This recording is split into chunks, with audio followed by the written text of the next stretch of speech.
Welcome to the Office Success and Visual Management course, which is part of our Yellow Belt program, part of the Lyall Business System body of knowledge.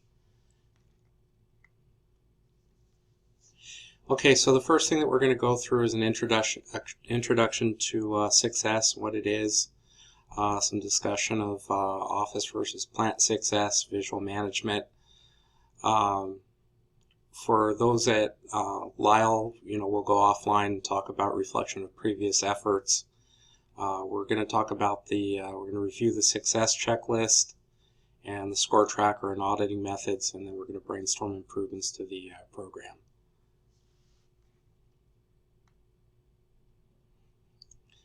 Okay, so the first question is, what is success? Well, many of you know that it's the first S stands for sort. The second S is straighten. The third S is scrub, standardize, sustain, and safety. It's also known as 5S. Of course, in the older version of 5S, they didn't include the safety, or it was implied in the other steps of the process. Okay, so there's a lot of reasons to do success. One of the reasons, of course, the superficial one, everybody understands. You want a clean, sanitary, pleasant, and safe working environment. And when you work in a place like that, it affects your mood, it affects your morale, your motivation. Sometimes it even affects an employee's opinion of what the company expects from you in terms of quality, in terms of self-motivation, discipline, personal and work practices. The other idea of success is to eliminate various types of waste by minimizing the need to search for tools, making operators' jobs easier, reducing physically strenuous work, and freeing up space. So that's why this course follows on the introduction to Lean, where we talked about what waste is and what the concepts of value-added versus non-value-added are. So now this is one of the first techniques where we're going to talk about how we use that information and use those concepts. Okay, another thing we want to do is we want to find abnormalities, rejects, excess inventory, things of that sort. We want to reduce wasteful motion. We want to visually identify problems and then be able to easily solve them. We want to reduce accidents and near misses. Okay, and throughout this presentation, we're going to have a lot of visuals. This was a benchmarking tour that Lyall took to a local manufacturer sometime before I came along, and we used the aesthetics of this program as a basis of ours. So you can see here there's an information board. That's something that's very important in our visual management efforts. All of our metrics are based around safety, quality, delivery, and cost. Theirs are a bit different, but aesthetically this is the same type of setup that we have.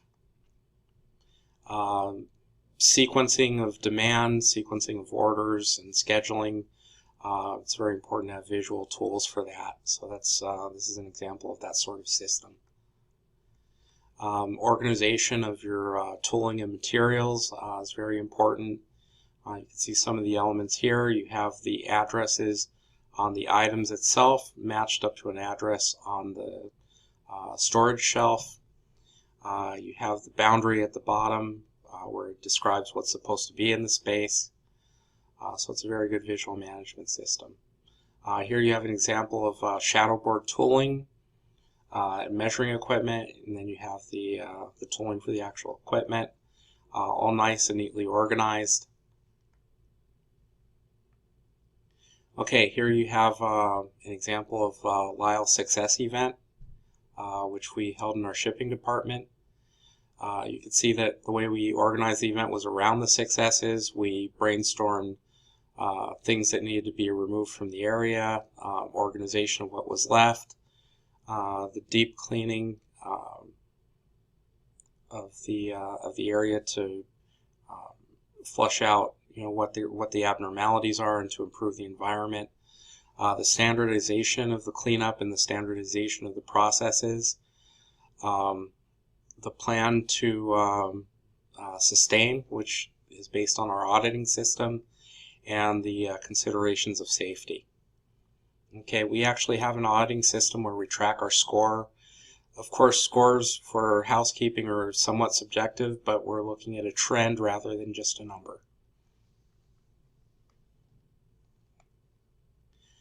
Okay, so this was an example of how we organized the S2.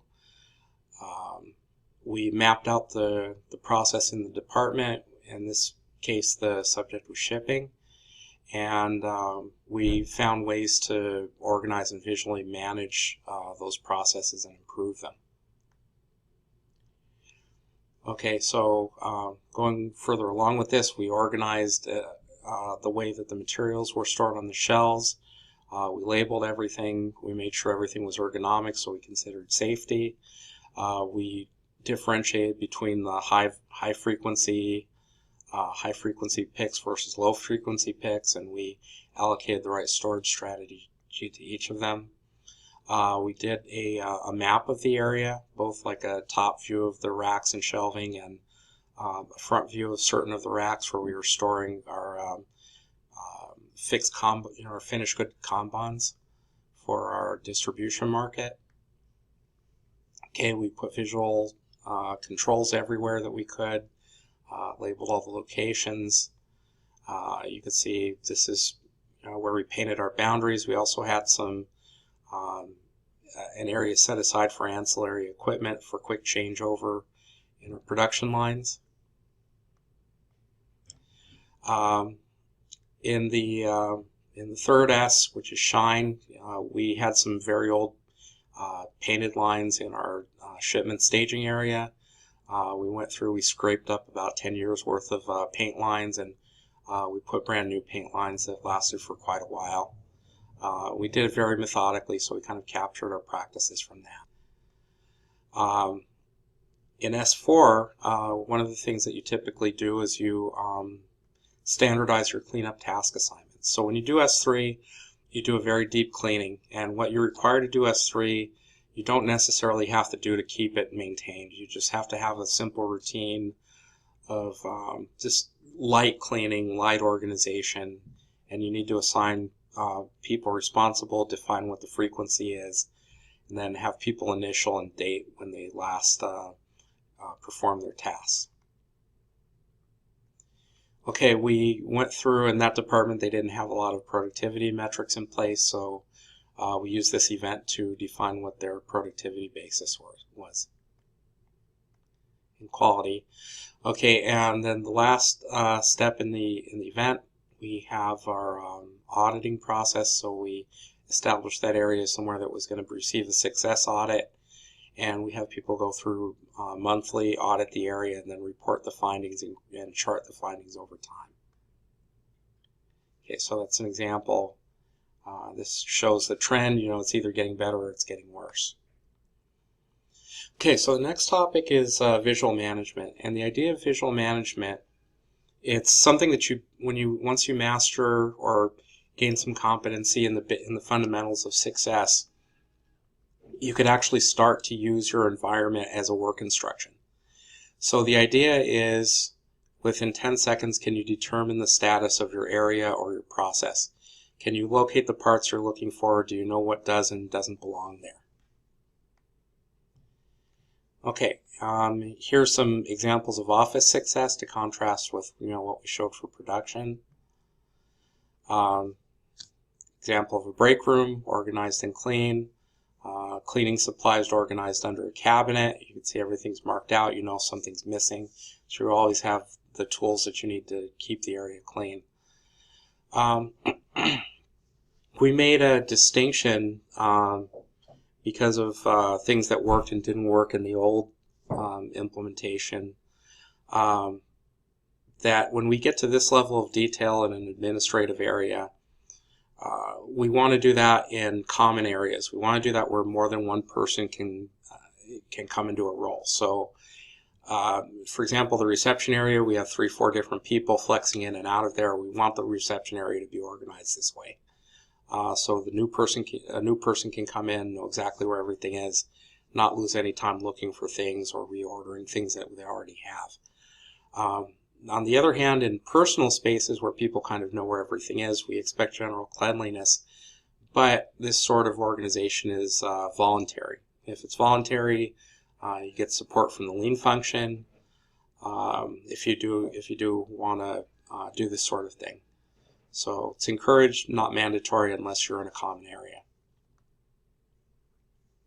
Okay, this is an example, not from our organization, of how you could take the concept of a cell and apply visual management to an administrative process. And in this case, you have an engineering office. You have a set of blueprints that begin at one end of the office space. And as the blueprints progress from station to station, it receives different types of reviews from different engineers in different disciplines. So depending on where the drawing is, any manager or any interested party could come in and they know exactly where that product or project is in the review cycle. Okay, the same thing. This is an example of an insurance office where they're developing a quotation.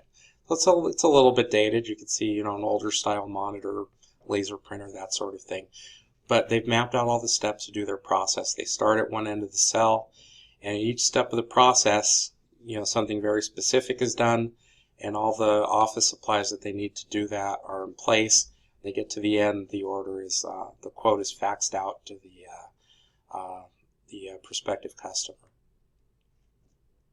Okay, so why do we do office success? Well, the first thing is, if you're a lean organization, you want to model the same principles throughout. You don't want to be having one set of standards for the shop floor and another for the office. It's much more powerful if the office people, administrative, management hold themselves to the same standards as the shop floor. That promotes a good feeling of teamwork and a lot less questioning about the motivations and a lot less cynicism about the effort. Facilitation of teamwork and flexibility versus individual effort.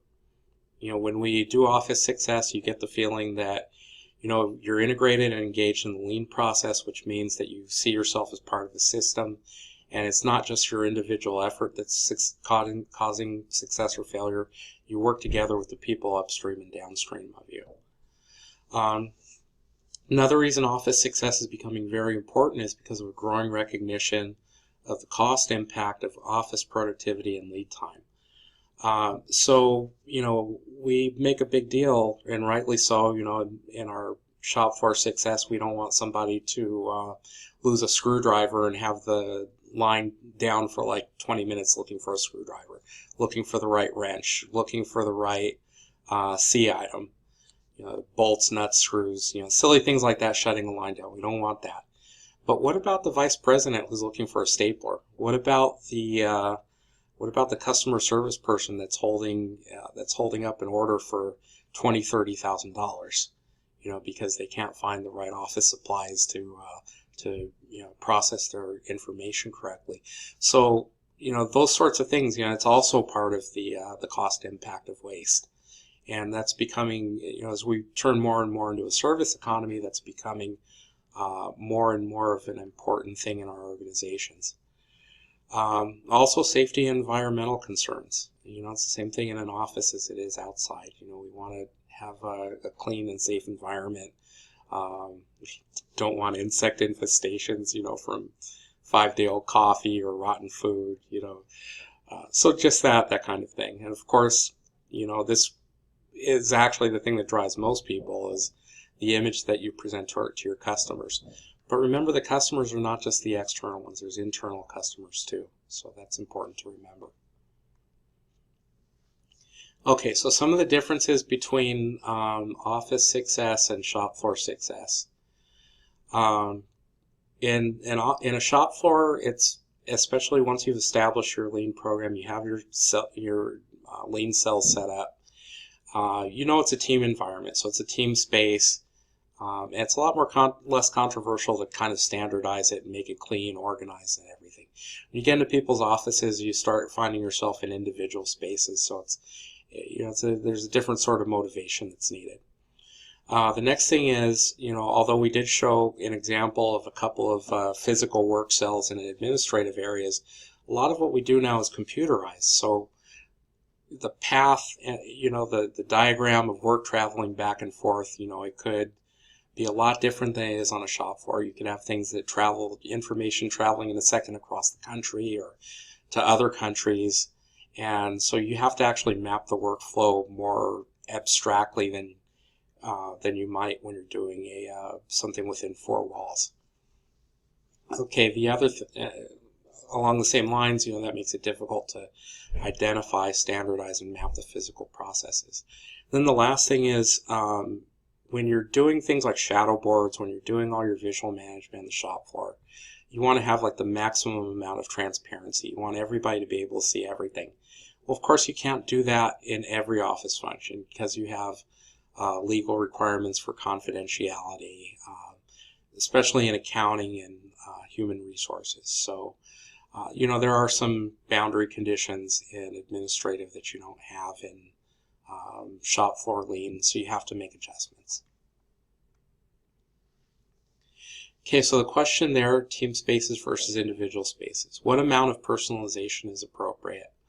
And that's going to be different for every company depending on your culture, depending on your corporate image, on your HR processes and standards, and your policies. The next question is what work can be standardized? Most knowledge workers and administrative workers, we don't want to believe that our work can be standardized. We want to believe that everything that we do is a one-time thing. It's just our work is too different from day to day. Well, okay, I would just take that with a grain of salt, take a step back, and really look at what you do and see if there's something that can be standardized. Because what standardization means is when you do a job that you have a current best method of doing it. You have a best practices. So always look and see if there is something like that. And then there's a question of who is accountable for common areas, which is where we have our S4 map, and then we just assign responsibilities for that. Okay, the question of workflow. What are the repetitive administrative processes? What is the physical paperwork flow? So that's something that you do in your value stream mapping. Also, what's your electronic paperwork flow?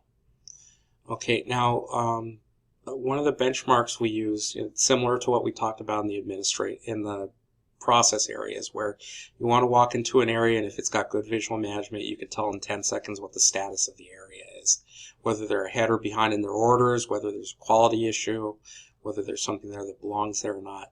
So the status, so the benchmark for administrative is within 30 seconds, can we know the status of an item passing through a paper or electronic process? Okay, so what are some of the ways we could do that? Some of the ways that you do that are you have the visual management system for something where it's paper-based and it's within four walls. Or you might have a workflow system where you go onto a screen and you can actually see, for example, an engineering change notice and who it's gone to and where something is hung up and where there's a delay. And the other one is within 30 seconds, can we find someone for something for someone who walks into our office? So those are the two benchmarks that you use to see and identify where your opportunities for improvement are for success in visual management in administrative areas. Okay, so this is specific to Lyall, but what are the visual tools available to help improve our workflow? Well, we have the shared calendars, we have the route list, which tells where people are during any given time. It's maintained by the receptionist in California. We have our visual workflow boards, especially for time-sensitive processes, and we have one of those, for example, if you want to see an example, there's one in our payroll office where there's a cycle of things that have to be done in certain months, and it's always the same every year. And then she has the status of where all those things are. We have our engineering change notice process, which is in SharePoint now. We could use Outlook Task Manager. And then, in other sorts of cases, we have our standard work. We have, if something goes wrong, we have our disaster recovery prompts that tell us what everybody's role is and what they're supposed to do, who they're supposed to call. And then, there's mundane things like part of our success is we identify people by their job functions. So when someone comes in off the shop floor, they go to an office, it's empty, but they can see who's in there and what it is that they take care of. How do we support the people on the shop floor? And so they could get to the right place. And then, of course, there's value stream mapping. Okay, so to finalize this part of it, the common theme between shop floor and office success, you could start out, something hasn't been touched for a long time, you could make a dramatic improvement. But for the most part, our gains are going to be incremental. It's very important that we all, whether we're in the shop floor or in the office, we think every day about how we and our teams do our jobs, and we figure out how to do it better a little at a time, a little bit every day. And that's what in the long term is going to make us successful. Okay, so thank you very much, and the next module is going to be on standard work.